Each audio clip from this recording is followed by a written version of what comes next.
3, 2, 1. Good evening and welcome to the Tuesday, November 14th committee meeting of the Long Meadow School Committee.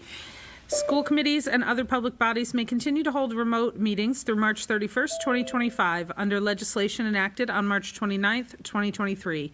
The statute, Chapter 2 of the Acts of 2023, extends quorum reductions for remote meetings. All votes while there is remote participation must be made by roll call vote. This meeting is being recorded and aired live on LCTV. We'll begin with the Pledge of Allegiance. I pledge allegiance to the flag of the United States of America, to the republic for which it stands, one nation, under God, indivisible, with liberty and justice for all.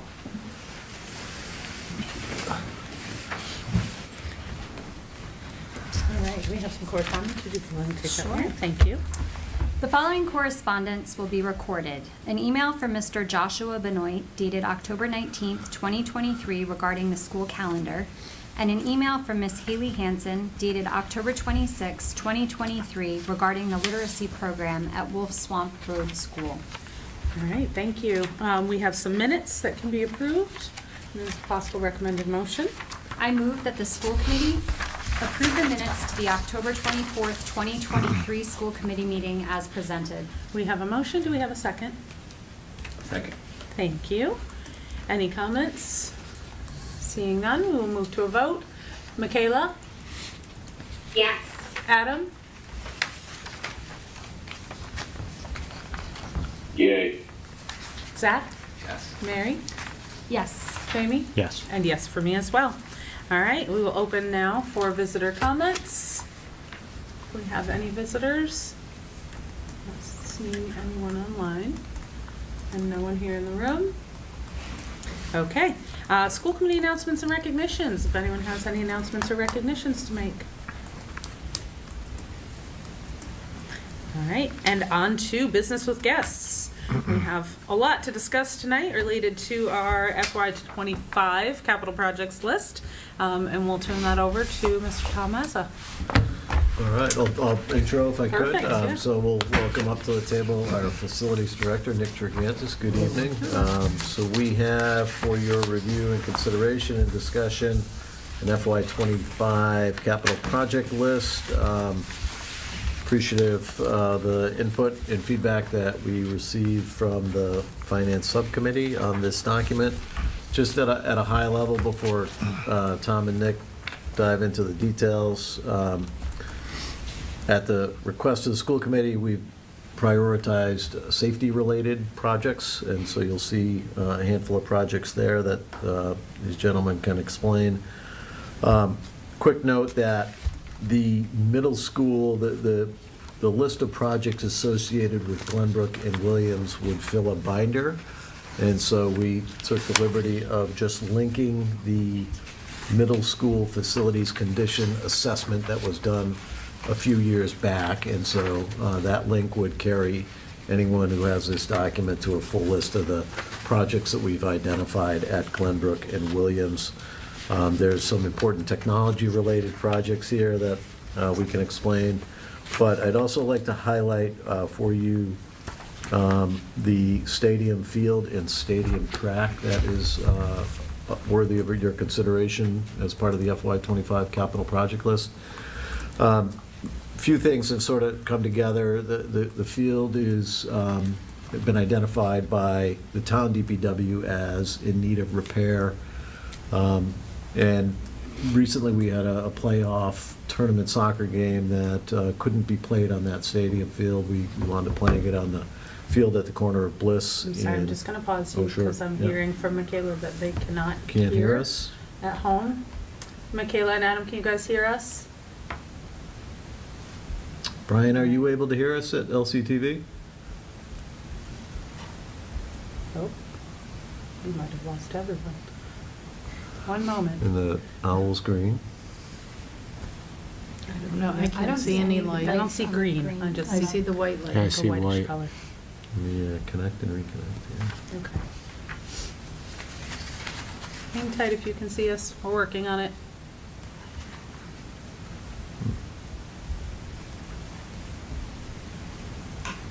Do you want to go check LCTV? There should be hearing through the mics. Yeah. Thank you. Check, check. Any of our guests at home or committee members at home, can you I hear, can hear you now. can you hear Yay. us now? Yeah, we, Brian, can you guys hear us Yeah. now? I can hear you now. Perfect. And LCTV, can you guys hear us now also? Yeah, yeah, yeah. All right, wonderful. And where should we pick it up? Where did we lose you guys? I just said yay, and then Oh, so a while And that ago. was it. Okay. Wow. I thought it was something on my end. Okay. It was running diagnostics. We'll rewind. We've moved on to business with guests and school facilities, and we're gonna return back to the beginning of Dr. O'Shea's intro on the capital projects. Excellent. So joining us tonight, Nick Jurganis, Facilities Director. He's here with Tom Mazza to explain the details of the proposed FY25 capital project list submission. Grateful to the feedback we received from Finance Sub. The list before you, at the request of the school committee, has prioritized safety-related requests. I would also highlight that there's a number of important technology projects, and for convenience sake, with regard to Glenbrook and Williams, we simply linked the facilities condition assessment report that was done a few years back, and that provides a very extensive list of the projects that are in need of being addressed at Glenbrook and Williams. But I wanted to highlight, as the discussion begins, one item relating to the stadium field and stadium track. That field and the track have been identified by the DPW as in need of repair. And it was unfortunate recently that our girls soccer team had to play a tournament game at the field on the corner of Bliss and Grassy Gutter because the field was deemed unplayable after a rough fall. We had a lot of rainy fall weekends, and the field gets a considerable amount of use by school teams and by town teams. And so it really, we're having a very difficult time kind of keeping up with the demand, and the field is certainly in need of some extensive repair. And so I think it's important to sort of get that conversation going, and maybe to even reinforce the DPW's identification of that project as important to the facilities here in town. It's also noteworthy that in the town active recreation study, that the turf field was considered as a way to sort of deal with the excessive use that our fields get throughout the year. So for your consideration, it's an extensive list, and we're happy to present it to you tonight and answer any questions that you might have. And Tom and Nick, if there's any additional intro that you want to provide, feel free. Thank you, Marty. Yeah. I'd say the format mirrors what was used last year in terms of the category of our prioritized project. So on page 1, you can see that we broke them into safety-related projects, facility-related projects, and then technology. There are a total of 8 projects that we are submitting for request for funding for FY25. The way they appear on this report would be the priority order that we would be advocating for them within their category. I think it's difficult to kind of choose one category over the other. They have, in terms of their needs, it's really difficult to determine which category is more important than the other. And then all of the subsequent pages would be other projects we've identified for future funding without really identifying a year. I think ideally the thought would be that this would be a 5-year plan, but knowing the associated cost related to some of these projects, I just don't know in terms of the allocation that town budget has annually, which is about $2 million, that there would be enough over the next 5 years to cover the cost for all of the projects. Let alone, it's not just school department projects. Facilities has other non-school requests, public safety, park and rec all have their own submissions that will be provided to the town manager to kind of go through and then submit to capital planning her recommendations for review and consideration. So as I indicated, I won't spend a lot of time going through them. There are 8 projects. Some of them have been on our list for years. Our number one safety-related request is for security cameras and the related network equipment, so the servers that retain the footage. We currently have about 230 cameras throughout town and school buildings. I would say about 100 of them are about 10 years or more and in need of replacement. Along with the back-end servers, there are 4 servers that we currently have that are used for the footage retention. This request would also give us some expansion capacity of about 10% for new cameras to be added on to the existing ones in place. Our second safety-related request is to address some deficiencies with the public address system at Williams Middle School. Both of these projects were on the capital submission request for FY24. They were not selected for funding, so we are coming back to them for consideration. I'm going to quickly jump down to technology. There are 3 technology projects that we are submitting. One would be for the main servers that kind of run all of the systems for the school in town. The current equipment is approaching end of useful life and will be soon out of support from the manufacturer. So it is a vital component to our network infrastructure and operation. The second item is for replacement of projection systems throughout the district. So every classroom has some sort of projection ability, whether it be smart technology, a smart board, and or screens or short throw projector systems. We had to invest in some replacements last year because they had failed. And again, this project was part of last year's submission and again was not selected for funding. So it is moving forward again for FY25. This would be phase 1 of what I would anticipate would probably be a 3-phase project. And the third capital technology request is for $175,000 for replacement of workstations and laptops for town offices. And there are approximately 130 devices. They were purchased back in the summer of 2017, so they are about 6 years plus in age. Again, getting to the end of their useful life. We can do some things to keep them running, but we are going to be faced with needing to replace them sooner or later. And then quickly, Nick, I will turn it over for you on the facilities-related ones. Sure. So number 1 on our list was to replace the chiller at Wolf Swamp School. In 2021, a leak came to our attention in the system where we were leaking refrigerant. We tried to mitigate that with some sealing and some other work, but it was unsuccessful. So this year, we were able to muddle through the year, but running at half capacity. The chiller also runs on an antiquated refrigerant, which is R22. They no longer produce it, and it's very expensive to source it. So we got lucky getting through this year in the hot seasons at Wolf Swamp, but I don't think we could go another year without addressing this chiller situation. I can go If I ahead. could just add, it was on our list last year also. Yep. And Blueberry has a very similar type of system and will probably show up next year or the year after for a very similar type of project request as what you see for Wolf Swamp. The board will notice that Blueberry and Wolf Swamp will have similar requests. Their systems are of the same age and will age out at the same time. So in the coming years, you can look to see Wolf Swamp and Blueberry requests kind of matching each other. Were there any questions on the Wolf Swamp chiller? Yeah. Yes.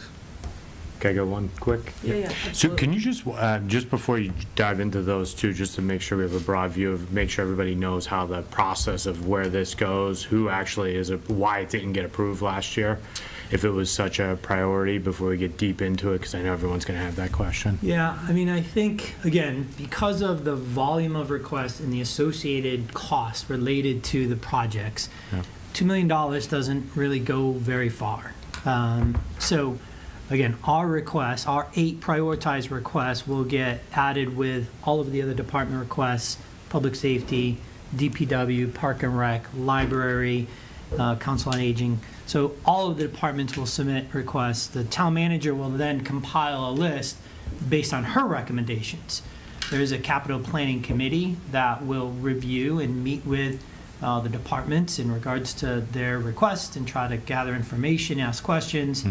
And they then submit to the select board a recommendation on what projects should be submitted to or go forward for funding on the warrant article for the annual town meeting in the spring. So they have the final say that goes to the warrant article, town, whoever shows up gets the Then we vote on opportunity the to voice funding. their opinion. Like I said, it's about $2 million, the annual allocation for capital. Okay. I actually have a question. Is it possible that 2 different agencies or groups might submit the same request? I think it's possible. I would It say is. that we have worked closely with DPW on the facilities-related projects, so they will be submitting along with our submission these projects also for possible funding. Their top priority for the schools was the Wolf Swamp Chiller project, which is why it's top for us also. But yes, there could be multiple stakeholders who have the same desire to see a project funded based on their needs. I did speak to Barry Jarvis in regards to our request for the turf field, knowing that there are opportunities that we currently can't provide to many youth sports programs because the amount of limited time we try to use the field to keep it in playing condition, we have to minimize, especially in the fall, how many activities can be participate with use in the field. I think field hockey is another sport that never has an opportunity to play on the stadium field just because of requirements for the grass length for that sport. It's very different than what soccer and football might be, so it would be very difficult to maintain the stadium field at a grass length necessary for field hockey. Also, lining it would require different lines than what we currently have there. So the idea of a turf field would open up the use in terms of not only the time, but also the different sports that could access it, not only at the high school level, but I think also at the youth level. And that's specifically why I'm asking, because the turf field would be a community resource, and so I don't know how decisions get made, in the sense that if we're giving, it's a TBD amount to the schools, it's not just the schools that would be utilizing those fields, and we have a lot of needs here. So it would be great if somebody else was also saying, hey, could you help us pay for this? So. And again, based on the amount of what capital has and the potential cost, and it's TBD because I think there would need to be some preliminary work done on design. What are the needs associated for drainage? What are other conditions that we could encounter by transitioning to a synthetic field there? So I would think we might have to do it in phases with some initial allocation, doing some of the engineering and design work to give us a sense of what would the project cost entail and the scope and all of that. So, but I do agree that the idea and goal would that it become more of a community asset and use for other sports just other than high school level competition. Thank you. And I will save Nick on the painting because that has been something I've been putting on for I can't tell you how many years, and Capital has historically told me that they don't believe it's a capital request, that they think it should be an operating budget expense. And my response every year is there are not funds within the operating budget, and every year that goes by, there's more and more needs. And this would possibly be a recurring expense for 10 years to get us caught up. Would say probably every wall space throughout every building would need to have a new coat of paint. So I will continue to advocate for it, and I think it's important because I think Mary, you and I talked about this. A coat of paint makes a big difference in the appearance and feeling of a space. So. Yeah, and I'm appreciative of the opportunity that we had to tour the buildings, because this year I toured Blueberry Hill a couple of weeks ago, And it's notable, the hallways that have been painted. I mean, it feels like a different building. And, you know, even in our beautiful new high school, I was noticing at town meeting, we could probably paint the walls in the gym. And, you know, I think that residents want to protect our assets also, you know. So I do agree with you, Tom. It's a lot of money, though. It is. But I agree. I can second that. We'll add painting every year onto the capital request. It's definitely needed. So those are 8 projects that we are submitting for consideration for school committee to approve and recommend for submission to the town manager. All right, other questions? Yes, Yeah, not Jim. questions, but more just comments around it too, kind of around what Mary was saying is this is the one starting point with capital that's out there. This isn't the only place where some of these projects can be funded. So us prioritizing these and going, yeah, these are important to us. This would affect a lot of student athletes, whether it be, the security cameras, that affects everyone. I'd like to spend money there, but even the stadium, the field, you're adding in other sports, you're adding in community. Every day I drive by there's somebody walking on it, and it's not a student. It's somebody in the community utilizing those walks, whatever they're doing out there. So improving upon that and being able to add in, 2 lacrosse teams, a football team, a field hockey team, 2 soccer teams, a track and field team, even cross-country man abusing it for times as well, I don't know. But you have a lot of student athletes that can affect. So, I look at this as more of a, hey, this is our priorities. This might not be where the money, because obviously $2 million is pretty limited around town, but there's other pots of money. So if we think it is important, by us making it important might be a different place where it goes and ends up coming to fruition. It might not be from the capital project too, that kind of thing. So, that's the kind of thing I look at that as, a great spend for this town that can affect how many people. And then you get into the youth sports, and who knows how many youth sports that's going to affect. You're talking thousands of people in this town that'll probably end up utilizing that at some point. And then you got the lights that a lot of towns leave the lights on and let people utilize them later at night for walking or for whatnot in the summer. You have all sorts of extra activities that nobody uses it now. They don't use the field, as much as we could. So that was my one comment on there. But the security cameras, and then the upgrades to the HVAC system, is there anything we should be doing, aside from, obviously saying, hey, yay or nay on this?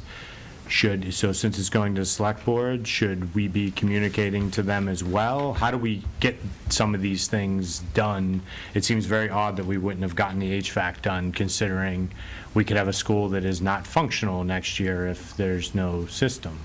So what do we, you know what I mean? Like, how do we prioritize this for the select board? Does anybody have any insight? Advocating, really, getting the message out there. Okay. A letter from the committee even helps a lot, Okay. especially if it's directed to the capital planning committee. Okay. Yeah, because that's my nervousness. We go into next year, and what you said, hopefully we get lucky again. That's kind of what you said. We got lucky. Nice, yeah. So maybe we'll get lucky again next year, but if we don't get lucky, we're going to have, whatever number of students are in that school have no place to go, potentially, depending on how warm it is outside. Yeah.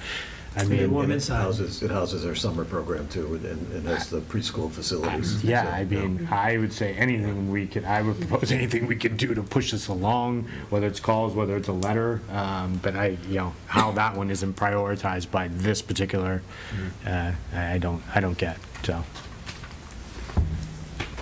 All right, can I ask just a quick question about Center School, the window replacement? Sure. I know that part of that was approved by the community preservation and another piece by the historic preservation, but I know that in previous years, we've talked about it with some of the windows being a safety risk because of the weight and the speed with which they move. So I'm just curious where we are with that. The funds that were received, have they been able to address some of those safety concerns? Are we now mostly looking at energy issues or still safety issues? Where are we So in that project? safety is our number one driver, Yeah. for sure. We address work orders for the windows almost on a daily basis and correct them as needed. As far as getting them replaced, we've been asked to go to the MSBA for accelerated repair program to help us with the window replacement, because not only is it just replacing the windows, we also cool all the classrooms with window units, and to replace the windows and remove the window units, because these window units also harm the windows. They're causing them to degrade faster than they should. We wouldn't want to install brand new windows and have the same HVAC system in place. So there's kind of two projects there that are tied together. So as far as center school projects, I'd prioritize the roof over the other two items, the HVAC and the windows. Okay. And the roof is not for the accelerated repair? It does not qualify for that? It does qualify. It does? It would. Okay. All right. Thank you. Welcome. All right, other questions, thoughts, anyone at home? If you want to either turn a camera on and/or you can use the little raise hand feature. Okay. Yeah. So there will be a filing period coming up for accelerated repairs with the MSBA, and so that's something that we'll potentially be bringing to this committee and to the town manager at the future. Definitely. All right, seeing no commentary from home, any other questions and/or comments from folks who are here? Just a note that replacement of 6-year-old laptops and desktop computers, that's just so instrumental to what teachers need to do every day. And we have such a digital-based classroom in many respects, so. These would be for townside employees, Mary. We did just replace staff devices. I was going to say it was about 14 months ago. We did it in the summer of 22. Okay. We replaced all of the staff laptops. So who are these laptops? These are for all the town departments. So because technology resides on the school side, we are responsible for the replacement cycle. So it would be the public safety, not the cruisers, but the police station, fire, town hall, park and rec, DPW, and the adult center in Greenwood. Okay. All right, other thoughts? And/or if not, we do have a recommended motion to move us forward. I move on the recommendation of the Finance Subcommittee that the school committee approve the prioritized FY25 capital projects list as presented and dated November 7th, 2023. We have a motion, do we have a second? Second. Second. Thank you. Oh, we've got 2 seconds. All right, any further discussion? Seeing none, we'll move to a roll call vote. Michaela? Yes. Adam? Yay. Zach? Yes. Mary? Yes. Jamie? Yes. And yes, for me as well. Thank you very much. I appreciate you coming out Thank you tonight. for having me. Absolutely. Thanks, Thank Nick. you. All right. I think we are ready to move on to administrative reports. Nothing else related to the field? Yep, school committee chair report. You want to Okay, chat yep, about that? perfect. And then I can. So, school committee chair report. Number 1, just a quick note of congratulations for all the newest National Honor Society members, including our very own student representative, Andrew Medeiros. Congratulations. Really big numbers this year, and so that was really exciting to get to be a part of. Otherwise, we have a couple of things coming up on our calendar that I wanted to draw attention to. First off, to make sure that everyone has on their personal calendars the joint meeting with the school committee and the select board on Monday, December 4th. So if that is not on your calendars yet, please add that, and that is 7 p.m., correct? Okay, thank you. Next up, we noticed a gap issue that we would like to address. So we are next scheduled to meet as a committee on the 28th of November. We are then scheduled to meet again on the 12th of December and then not until January 9th. I would like to see if it's possible for us to move that December 12th meeting to December 19th so that we have sort of 3 weeks on either side instead of over a month there without any kind of meeting. How does the 19th work for folks? Is that a possibility? To move from the 12th to the 19th? That's the Tuesday. Correct, yes. Just bump it forward 1 week. 12th to 19th possible. 12th to 19th possible on your end, Zach? And if people at home, Yeah, yeah, they're both equally, so it's Okay. I can make it work. okay? Potentially. Yeah, I'll be flying, so if I get caught in winter Okay. storm, right? We'll cross our fingers for We'll the be winter good, storms. so hopefully- Yep. Michaela? Yeah, that's good for me. Okay. All right, we'll go ahead and plan to move that from the 12th to the 19th then, and that should situate us a little bit better, without quite as long of a distance between the December and January meetings. That's all on my end, so next up, Superintendent O'Shea. All right, a few items for you. There's a written report in your packet. I'll touch on a few of them now, and then some will come up later on in your agenda. We had some brief discussion with the committee as part of our MCAS Accountability and Achievement Report on chronic attendance, or chronic absenteeism, I should say. And so I just wanted to let the committee know that as an administrative team, we've sort of rolled up our sleeves and we're undertaking a study of chronic absenteeism patterns over the last 5 years. By chronic absenteeism, we mean students that miss 10% or more of a school year of their days in membership. And so we've certainly done better. We did better last year than we did the previous year on this metric, but we're still at a point where last year 9% of non-high school students were deemed to be chronically absent, and 11% of high school students were deemed to be chronically absent. So, and you know, the students that fall into those categories are oftentimes our lowest performing students, and so this is something that we really want to dive into to really understand the patterns. I think the intended outcome is for us to really have some tight protocols in place, and that we, you know, have some good strategies in place to communicate and engage with families and support families, just to have students in school where they learn best. So we'll keep you posted on that if that's of interest. Lots of professional development happening. I think we've long said that embedded, ongoing, job-embedded professional development is very valuable. We appreciate our professional development days, but there's been a lot happening sort of on an ongoing basis here in Long Meadow Schools. Over on the counter behind us, you'll see a bunch of kits that educators were using to be trained on AVMR math. It's a math recovery program, and it really helps us understand students, they're achieving with foundational concepts, and it gives us some good strategies to intervene if they're not reaching those understandings. So we're appreciative of all the elementary educators who have engaged with in that training. Our paraprofessionals engaged in some training on the days of the parent-teacher conferences. They participated in some professional development on behavioral reinforcement and how to build positive rapport with students. Our administrators are meeting with representatives from DCF on November 29th to learn more about our obligations to report neglect and how we can support families and students in that area. And ongoing professional development related to equity and inclusion.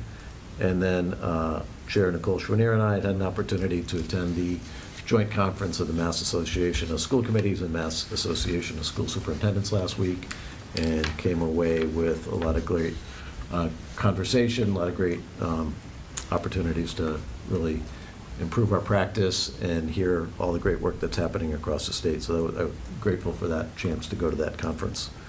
I'll talk later on as part of the curriculum subcommittee report out about elementary literacy.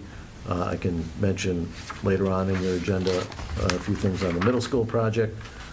I would highlight that on your November 28th meeting, your next meeting, the administrators will join us to present their school improvement plans, and so we would seek your review and approval of those plans. So if you have any questions ahead of time for us, let us know. And grateful that many educators across the district are participating voluntarily on an after-school basis in hands-only CPR training. So I remember at our last meeting, Andrew talked about the cross-country teams. having that opportunity. And so the Kyle Berkey, who was kind enough to do that with our student athletes, has also been kind enough to arrange training for our staff and for our educators. So it's been great to see the turnout and the number of adults in this community that want to learn those techniques, those life-saving techniques. So really pleased with that response. So happy to answer any questions you might have on any of that. All right, that's good stuff there. Thank you. Any questions, comments, or feedback? I just have a question. Yeah. I guess it would be anecdotal, Marty, but Yeah. why, I mean, I think that the chronic absences are widespread in many districts. Yeah. It's not Longmeadow or any place in particular, but I just notice since the pandemic, even making medical appointments outside of the school day is very difficult. So Yeah. I found myself making medical appointments for my children during the school and Yeah. work day. Yeah. You know, there's been factors that are sort of outside of the control sometimes of families,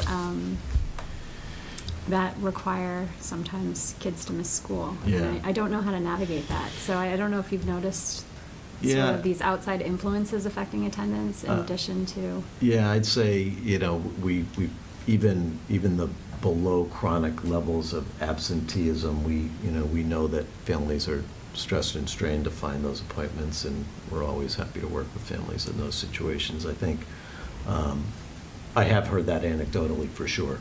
Yeah. I think where we're most concerned is with the acute absenteeism and school avoidance patterns and habits that maybe were set in motion during the pandemic. And, and so some of these are situations where patterns are built up over many, many years.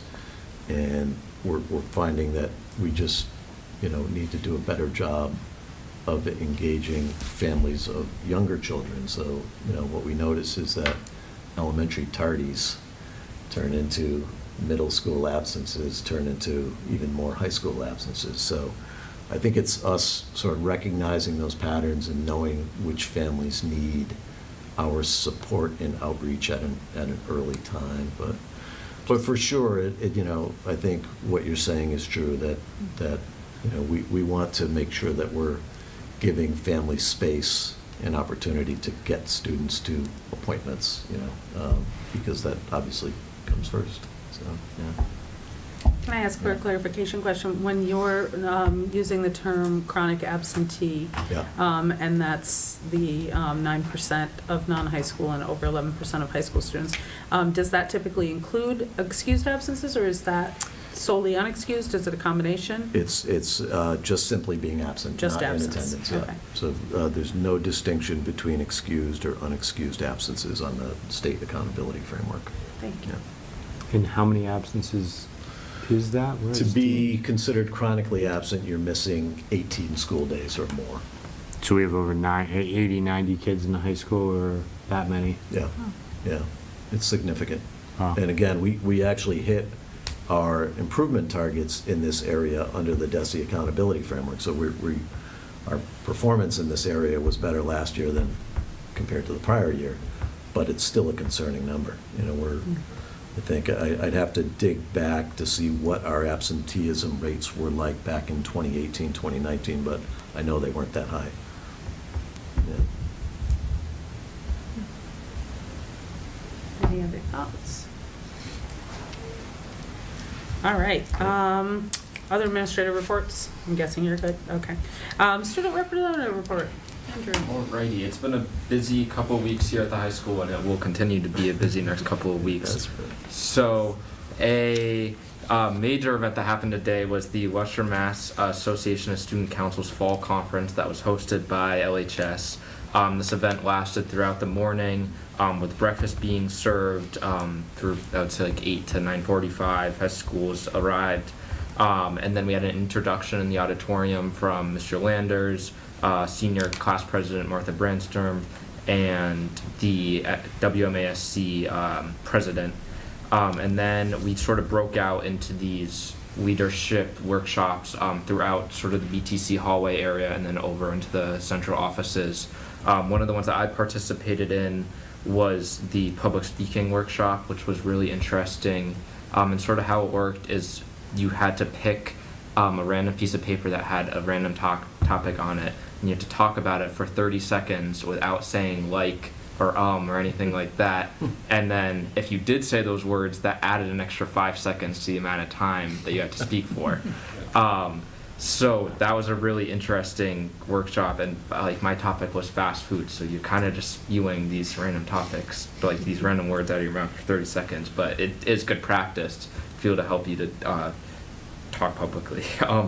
So that was those 2 workshops. I also participated in the silent Pictionary workshop, which was sort of to help you learn how to communicate in ways that don't always involve talking, and also how you can manage your stress a little bit, because it can be frustrating if you can't communicate correctly and in the ways you want.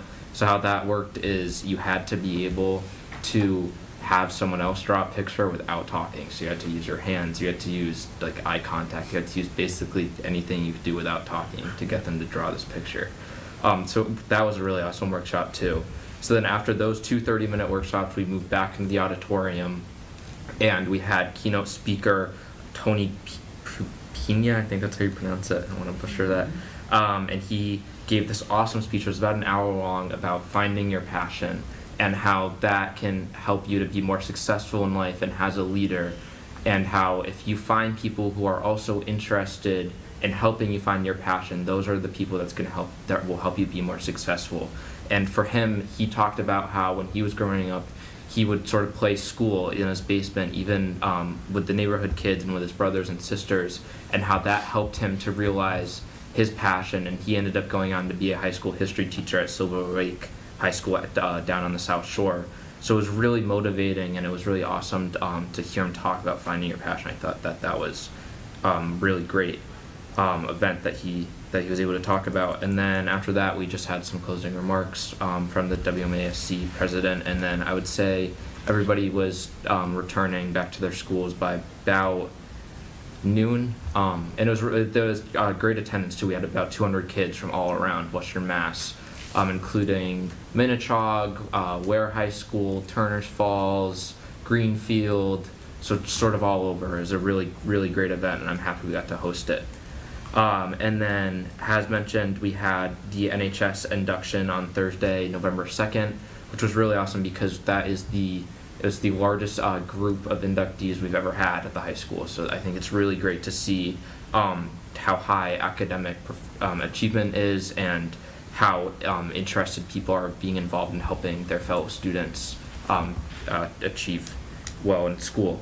And then we also have a variety of events coming up next week. It's going to be a busy week before Thanksgiving.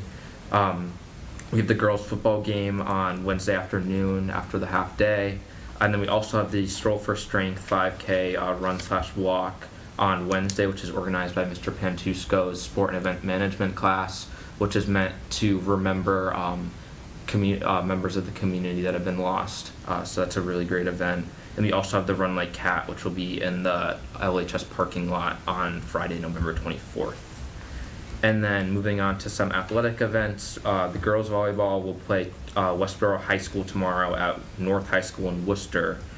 I believe it's the semifinals. Yep. It is? Okay, I just wanted to make sure. And then we also had the girls soccer team win Western Mass a couple weeks ago, that was really great. And then the boys and girls cross country team will compete in the Division II state championships on Saturday at Fort Devens. So that's all I have. But yeah, it's been very, very busy here at the high school. It has. All right, wonderful. Thank you. Thank you. All right, other reports. LPVEC. We have a meeting tomorrow. Tomorrow, all right. Energy and sustainability, which I think is Adam, right? Yes, we've been having meetings talking about how to encourage people to do the energy audits and how to create a greater presence in Long Meadow so people can take an interest in energy and sustainability. And then they also, I'm getting some information from some members who are working in East Long Meadow. They'd like me at some point to make a presentation regarding the possibility of bringing composting to Longmeadow schools. So once we get some more solid numbers on how that can impact the district, I can talk to you guys about a presentation to see if there's any interest in that. All right. Am I remembering correctly that some of our middle schoolers or high schoolers a couple of years ago had a similar presentation on this? Yes. Was it composting That might or be the, a good- yeah, or the? Yeah, I think it was composting. Yeah, Right, right. might be a good connection to It start. has a new name. I apologize. I forget. Apparently, we don't call it composting anymore. There's something new that's just a better term. I don't know. Anyway, but I'll let you know the exciting presentation to come on that. All right, sounds good. Seal, Michaela. Hi, yeah, tomorrow night there's a meeting. So it's November 15th at 7, and it's on Zoom, put on by the Federation of Children with Special Needs. And the Federation will be giving a presentation on the basic rights, understanding an IEP, and a bunch of important information that will help you know and understand all the parts of the IEP. So it's a great opportunity to come and ask some questions, get some answers on how IEP works and functions. And also you must register ahead of time with the Federation to attend the Zoom. So once you register, they'll send you a Zoom link, and you can get the link on the SEAL website. All right, thank you. And then middle school building committee update. You have a Sure, yeah. timeline, I think, to share? So if I could, we had a recent meeting of the middle school building committee, and I would say that the conversation mostly focused on the schedule and sort of where we've been and where we might be going potentially. And so I tried to capture that in a chronology for you tonight. So if I could just share that with you. I'll go through this quickly, and this is something that I can share with the wider community. I think there's definitely a sense from many members of that building committee that we really are at a point where we want to sort of step up our communication with the wider community, just to make sure that at every step of the way that people feel informed and that they've had their questions answered. So just sort of quickly here, this is the project, and there's a lot here, so I just wanted to kind of break it down in terms of where we've been, where we are, and where we might be going. And so these are some of the milestones that are in the rearview mirror, going back to the submission of the SOI, the statement of interest, and going back to our acceptance by the MSBA and the feasibility study that we initiated earlier this year. And sort of where we are right now is in the designer procurement phase, working closely with Chad Thompson, the town procurement officer, and working closely with our OPM to put out a request for designer services. So I think that request is going out tomorrow. And so that's exciting. We'll get some submissions, and then the building committee will be charged with reviewing those submissions and going to the MSBA's designer selection panel.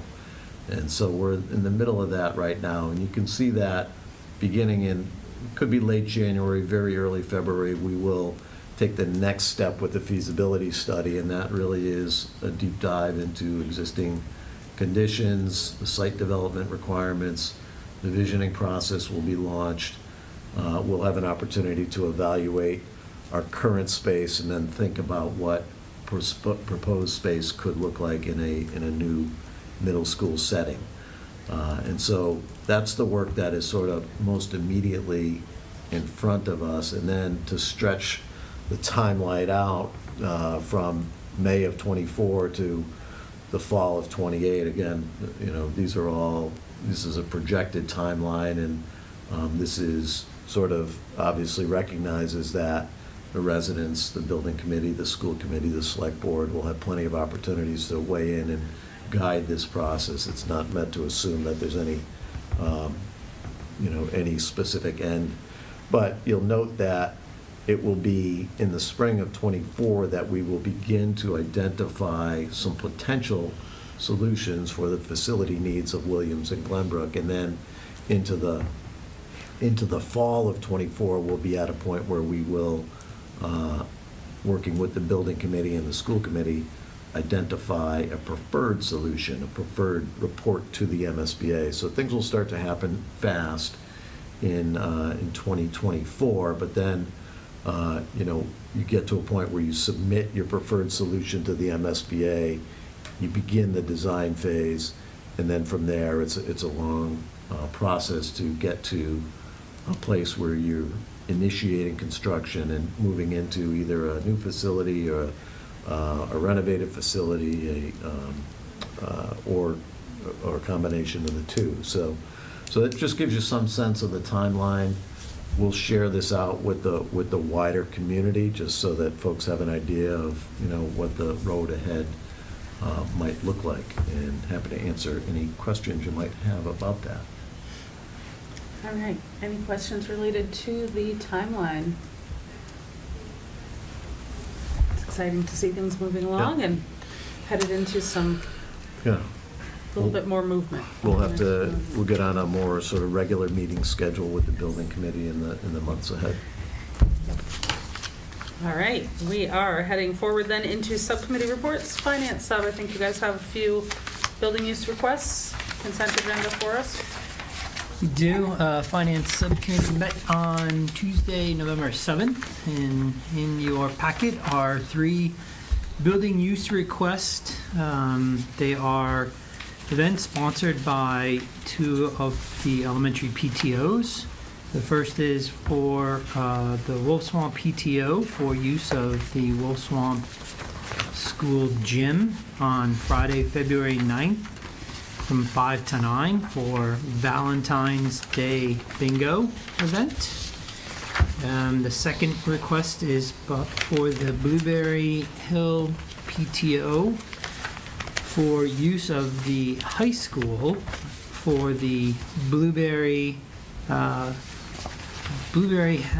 Talent event on Friday, April 5th and Saturday, April 6th. For that annual event. And then the third item, again, for the Blueberry PTO is for use of the Blueberry Hill School on Sunday, May 9th from 9 a.m. to 2 p.m. for a fun run walk and carnival to be held at the Blueberry Hill parking lot. All right, so your recommendation is to do those as a consent agenda, so we can hear all of those, and then if there's one anyone would like to pull out for further discussion, we can do that, but I will entertain a motion first. Okay. I move on the recommendation of the Finance Subcommittee that the school committee approve the consent agenda as presented for November 14th, 2023. We have a motion, do we have a second? Second. Thank you. All right, so we have 3 items, and I'll just call them out by number, if that works for everyone. So item 1, if you hear one that you want to pull out separately, just let me know. Item 1, item 2, and item 3. All right, seeing none, any further discussion or questions? All right, we will move to a roll call vote. Zach? Yes. Mary? Yes. Jamie? Yes. Adam? Yay. Michaela? Yes. And yes for me as well. All right, thank you. In your packet, there are 2 documents related to the current budget, the FY24 budget. So the first is informational, which would be a year-to-date budget report. It is the first comprehensive FY24 projection that I've done so far this year. And Finance Sub did review, and we spent some time discussing it. Again, I would remind members that this is a projection. It most certainly is subject to change. My philosophy is to try to err on the side of a more conservative or higher number to give it my best guess. And so right now, with the projection on this report, at the end of the fiscal year, it would leave us short approximately about $150,000 in our general fund. Some of the conversation that we had was whether or not we need to take any steps immediately to address concerns regarding this projection. And although it is not common for me to see a deficit in a projection this early in the year, my feeling was that it would require me to monitor it more regularly but not take any necessary action. I think my words was that I was not alarmed, but I would want to keep an eye on it to monitor and see how it progresses over the course of the next couple months. Again, I think I tried to purposely make sure I'm estimating high. There are a number of factors still that are guesses, and heating costs for this winter, overtime for various snow removal needs are so unpredictable that I'm just trying to rely on historical data and trends to project out those costs. But I did want to make sure it was in the committee's hands, both Finance Sub and School Committee, especially as we're preparing for budget preparation for FY25. Some of the areas I think that contributed to it, you may recall we added a kindergarten section at the beginning of the school year that was not budgeted. We also had we settled our final collective bargaining agreement. When we built FY24, we had some assumptions as to where we thought and hoped that that settlement would land. It came in a little higher than what we included in the budget. There were also some assumptions in regards to some staffing that didn't play out the way they were planned in the budget. So, again, I think I'll keep an eye on it. Update Finance Sub probably at the beginning of December, mid-December, as we're preparing for FY25's budget development, as most of these costs will roll into next year's budget. So it's just something I thought that was important, that we got into the hands of the school committee, so you're just aware of where things stand, at least right now. Anything else you want to add on that? Nope, I think you hit it all. I think that was the main, point is, to keep everybody informed. And I think we're going to ask to get more regular updates. In years past, we haven't been in this position, so we weren't as worried about it, as to where it currently is, because usually it was a little bit more, it looked like we were going to have some wiggle room and some spending room at the end of the year that, if things don't break in our favor, we may not have as many options this upcoming year. So the big thing we asked is regular updates as we go, and there's any sort of spending. I mean, we need an update on this in advance of that, in addition to whatever we currently have budgeted is what we had chatted about, just so we know kind of where we are and then what decisions we're making and if we need to make adjustments. So that was kind of the gist of what we talked about. Any questions on the report before I move on to the next item? Happy to answer any questions later too. If something comes up that you have some questions on, feel free to reach out to me. The second item in your packet would be a request for amendment to or revisions to our FY24 budget.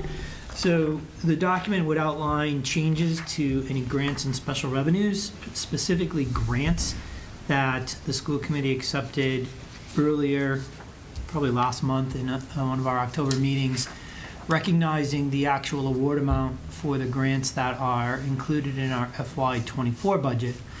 So with the awarded amounts, what this document, this revision will do, will now incorporate those amounts into our budget.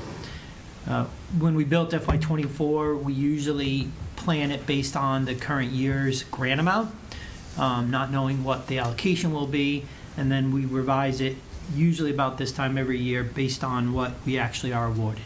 So this revision, number one, for grants and special revenues, will reflect the additional revenue and grant funds that we are receiving in the total of $154,230.93.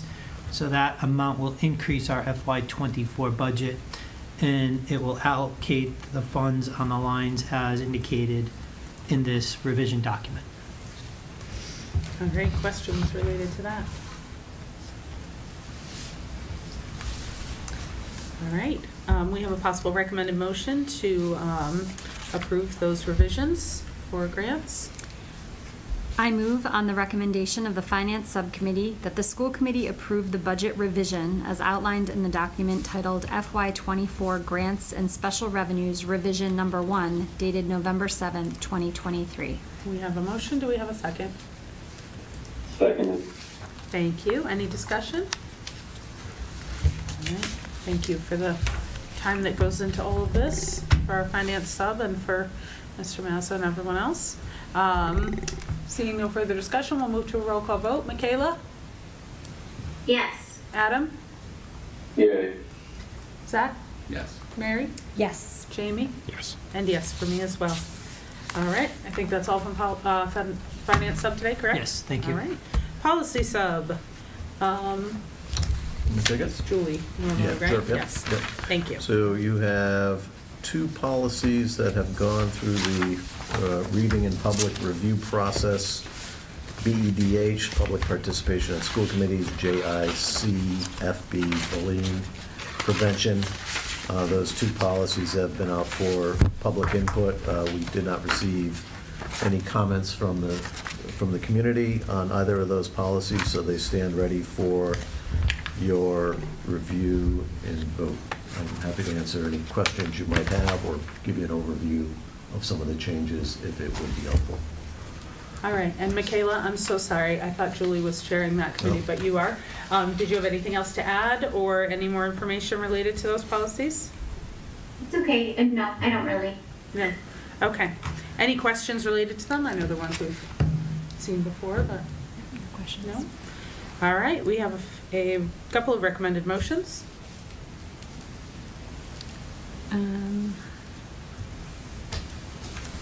Okay, so I move on the recommendation of the policy subcommittee that the school committee adopt the revised policy BEDH, public participation at school committee meetings as presented.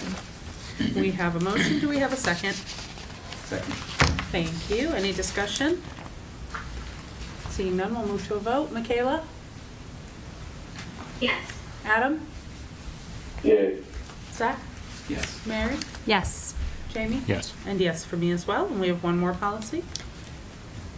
Okay, should we do this now or do we discuss? Okay. I move on the recommendation of the policy subcommittee that the school committee adopt the revised policy JICFB, bullying prevention, as presented. All right, we have a motion. Do we have a second? Second. Thank you. Any discussion related to this policy? Seeing none, we will move to a vote. Michaela? Yes. Adam? Yay. Zach? Yes. Mary? Yes. Jamie? Yes. And yes for me as well. I think that's all from policy sub right now, correct, Michaela? Yeah. All right, thank you. Curriculum sub. Mary? Okay, the curriculum subcommittee met on November 6th to discuss elementary literacy. And Marty, are you going to prepare, did you want to talk a little bit about? Happy to address it if you Yeah. like. Good, sure. So yes, we had a great conversation with the curriculum subcommittee on a topic that has been sort of on their radar screen and on the front burner for them for some time, and specifically elementary literacy. And so we discussed with the subcommittee how we had reached an understanding that we would be piloting a literacy curriculum from January through April of this year. Probably we would pilot 2 or 3 programs potentially. The idea would be that that pilot would put us in a position to bring a recommendation to the curriculum subcommittee and the full committee sometime in early May of 2024 for adoption in the 24-25 school year. And so there's obviously been, a lot of talk and discussion around elementary literacy. And the curriculum subcommittee has had its eyes on our practices in that area and on the wider discussion across the country. And so our elementary educators, under the direction and leadership of Beth Nelson and the principals, they're rolling up their sleeves and have already begun to the process. And it started with it's begun with some release days during the month of November, where they're working on sort of building a collective vision, and they're trying to understand what it is that we value in literacy practice, and that includes both reading and writing. And so I'm grateful that our educators have, really taken this challenge on, and the hope would be that we identify a small number of programs for piloting over the course of several months. We have educators across the district, dozens of educators have already signaled their interest in either piloting or being part of a curriculum review committee. And so there's clearly some interest among our elementary educators in sort of taking this on and making sure that we have a literacy program that is in place that our literacy coaches described as a complete literacy model. And I really found that phrase resonated with me as something that I hope will ensure that we have a literacy program, we adopt a literacy program that addresses all the important foundational skills, but also stresses comprehension as well. So the full range of the literacy skills that we want to develop in our young students. So it's exciting work. It will be, a heavy lift for us over the next several months, but we're looking forward to bringing you a recommendation sometime in early May, and we'll, I'm sure, update the curriculum subcommittee along the way and update the wider community along the way as well. Did I Great. catch everything? Yes, Yeah. my compliments to Dr. Nelson, who provided a very cohesive overview of the process under which the renewal cycle will go, with some anticipated dates for when each part of a very involved literacy review will take place in the coming months. So I'm very excited. I'm excited about the inclusion of Curate and Ed reports as part of our tools to vet, the literacy programs that we may adopt. So it's very exciting. Thank you. Yeah, thank you. Appreciate all the feedback from the curriculum subcommittee, and looking forward to bringing you an update. Okay, thank you. Thanks. Yes. All right, and no report from evaluation sub, no ongoing business, and we are on to new business, which is our food service contract. Yes, Thanks, so Mr. thank Martha. you again. So members may recall that back in the spring, we participated in an RFP process that the school committee awarded to Fresh Picks. The state then had some technical issues with our award and asked us to rebid it. The school committee approved a contract to our current vendors to operate from July 1 through October 31st. And we then proceeded to go out to rebid during that period using a document that is prescribed by the Department of Elementary and Secondary Education. This is the first year that it's been being used by all districts who are required to bid their food service management services. So we went out to bid. It was advertised in the end of August. We received proposals. 2 vendors submitted responses. Fresh Picks, our current provider, and Whitson's, who was our previous provider, the same 2 companies who also submitted bids the first time around. An evaluation committee was formed consisting of myself and Dr. Nelson to review the proposals. They were virtually identical. So they basically were rated comparable to what they were rated the last time as highly advantageous, which then prompts a review of the financial proposals of each of the companies. It was determined that based on the response that Whitson's submitted, they did not follow the required use of the amount per meal revenue that was provided for in the bid documents. Therefore, we couldn't consider them as a responsive bid and had to be determined as ineligible to be awarded the bid. Consulted with DESI on this to ensure that we wouldn't run into any issues awarding it to Fresh Picks based on the submission that Whitson's provided us, and they did concur that they did not follow the directions as outlined in the RFP, and therefore their bid had to be determined as non-responsive and ineligible for consideration for the award. So here tonight to recommend that the school committee approve the award of the contract for our food service management services to Fresh Picks Cafe, which would run from the period of November 1st, 2023 through June 30th, 2024.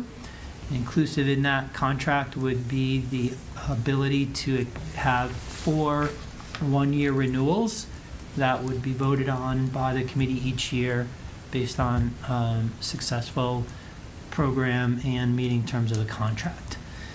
In your packet are 2 summary documents, one a bit of a lengthy memo that I wrote, the other is a spreadsheet kind of showing the numbers associated to the proposal.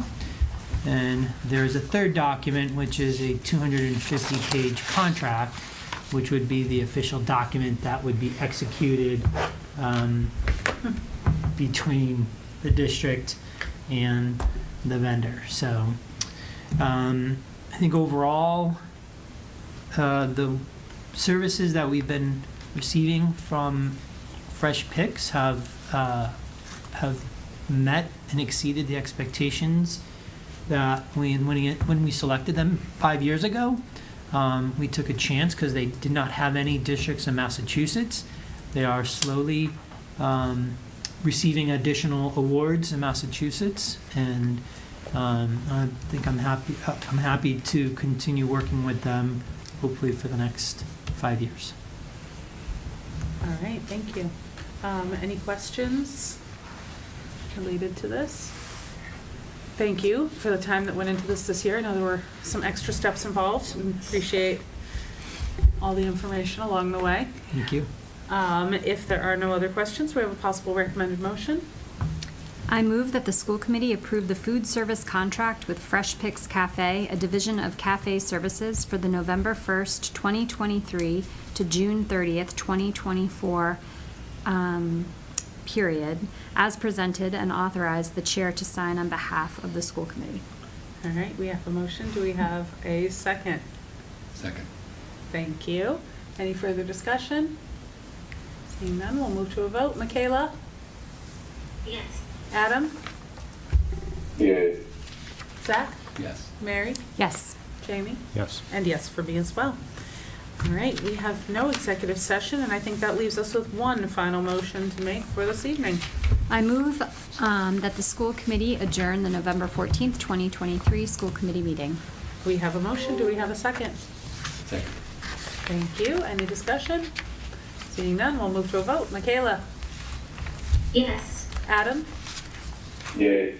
Zach? Yes. Mary? Yes. Jamie? Yes. And yes for me as well. Thank you, and we'll see everybody next in 2 weeks. Have a lovely Thanksgiving holiday.